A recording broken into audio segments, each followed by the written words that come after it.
জামাত ইসলামের সাথে চীন ও কমিউনিস্ট পার্টির সম্পর্ক আরও উন্নত এবং গভীর হবে বলে জানিয়েছেন দেশটির রাষ্ট্রদূত ইয়াও ওয়েন। দলটির আমির ডাক্তার শফিকুর রহমানের সাথে বৈঠক শেষে সংবাদ সম্মেলনে তিনি একথা বলেন। এদিকে জামাতের আমির বলেন, চীনের সাথে সম্পর্ক উন্নয়নে পারস্পরিক আলোচনা চলমান থাকবে। আরও জানাচ্ছেন ইয়াসিন রানা। মগবাজারে জামাতে ইসলামীর কেন্দ্রীয় কার্যালয়ে চীনের রাষ্ট্রদূতের সঙ্গে বৈঠক করেন দলটির আমির ডাক্তার শফিকুর রহমান।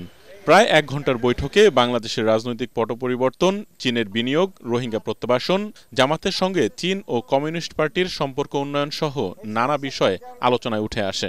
বৈঠক শেষে যৌথ সংবাদ সম্মেলন করেন জামাতের আমির ও চীনের রাষ্ট্রদূত। এ সময় চীনের রাষ্ট্রদূত ইয়াও ওয়েন বলেন, জামাতের সাথে চীনের সম্পর্ক দীর্ঘদিনের, তবে গত 13 বছর সম্পর্কের কিছুটা ঘাটতি হয়েছে। জামায়াতের আমির ডাক্তার শফিকুর রহমানের সাথে খুবই গুরুত্বপূর্ণ আলোচনা হয়েছে। তাদের সাথে চীন ও কমিউনিস্ট পার্টির সম্পর্ক আরও উন্নত ও গভীর হবে। এছাড়া অন্তর্বর্তীকালীন সরকারের পাশে থাকবে চীন। তবে এই সরকারের সময়সীমা কতদিন হবে তা বাংলাদেশের অভ্যন্তরীণ বিষয়। জামাতের আমির শফিকুর রহমান বলেন, চীনের সাথে দেশের রাজনৈতিক পট পরিবর্তন, বিনিয়োগ বাড়ানো এবং রোহিঙ্গা প্রত্যাবাসন নিয়ে ফলপ্রসূ আলোচনা হয়েছে।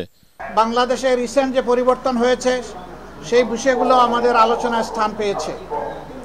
আমরা আশা করছি আগামীর দিনগুলোতে দুই দেশের জনগণ, দুই দেশের সরকার, পার্টি টু পার্টি আমরা আরও ক্লোজলি কাজ করার সুযোগ পাব।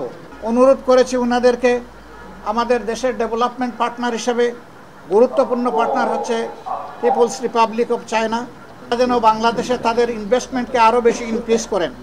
বাংলাদেশের উন্নয়নের বড় অংশীদার চীনের সাথে জামাতের এ বৈঠক দেশের রাজনীতিতে তাৎপর্যপূর্ণ ভূমিকা রাখবে বলে মনে করছেন দলটির নেতাকর্মীরা।